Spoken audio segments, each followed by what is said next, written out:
Hey everyone, Cruiser here. Well, I just watched the two newest episodes of Pony Life and figured I'd give you my thoughts on these as well. The first one is called How Applejack Got Her Hat Back, and this one, you could tell they were trying to do something a bit more serious with this story, at least serious for Pony Life. And I will say, it kind of starts off a little shallow because it's about, and minor spoilers ahead, very minor, how everyone starts wearing a cowboy hat and now AJ feels like she's losing her identity. And my thought was like, really? You're going to regulate your identity to what you wear? It does seem kind of shallow, but however, what you wear and how you look describes a lot of who you are. It's what tells people about you. So I can kind of see it, but then again, just so what? Why would you care? But in part two, I almost forgot. There is this really good string of gags where she's trying on different hats and the identities that come with them. And with the last one, she says, what do you wear when you're having an identity crisis? And then suddenly she drinks a potion and there's a beret in her head. And that's when the episode really starts picking up and starts becoming fun. And she meets these other hipster ponies, we'll call them.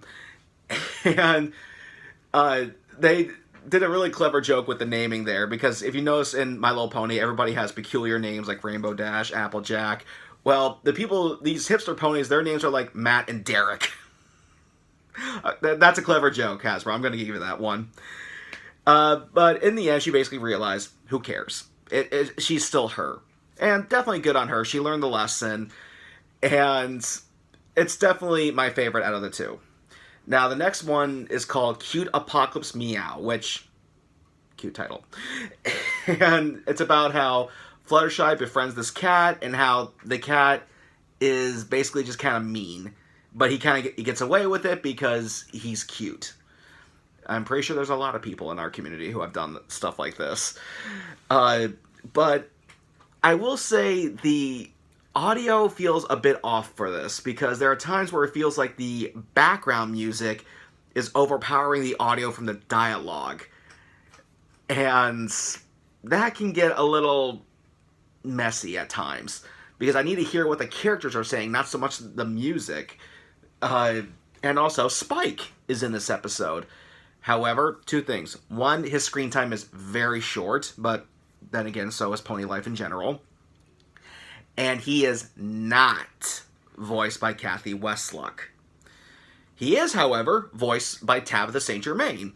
So it was interesting to hear what she could bring to this role. And there's also two gags that have been happening in the show as of late, and I'm trying to figure out what's the deal with them. The one is where Fluttershy shrinks and grows, and the other is where Pinkie Pie just kind of blows up and turns to ash. Now, they're going to have to explain this here, because this is starting to become consistent with them. Like, doing it once in an extended period of time, it feels like, okay, that's just a cartoon gag. That's all it is. It's nothing. But when you do it back-to-back like this in episodes, that's when it starts to become consistent and show canon. And I want to know, like, okay, wait, what's the deal with this? I mean, sure, like, we've seen Pinkie Pie do stuff like that before. However, it's always by herself and nobody is watching her. In this scene, the ponies are actually watching her go through this transformation, and it seems a little off-putting. The episode itself, it had its moments, but I still prefer AJ's episode. And I will also say that this is still not coming off as Teen Titans Go, which is definitely good. They're definitely, still sticking with the characters that we know, and it doesn't feel like they're just jangling keys in front of our faces. Both episodes are up on Daily Motion, but they are mislabeled. Instead of being episodes 3 and 4, it's 5 and 6. So give them a watch, and I will keep watching the show as well and see where it takes us. Until then, this is the Constant Cruiser, signing off.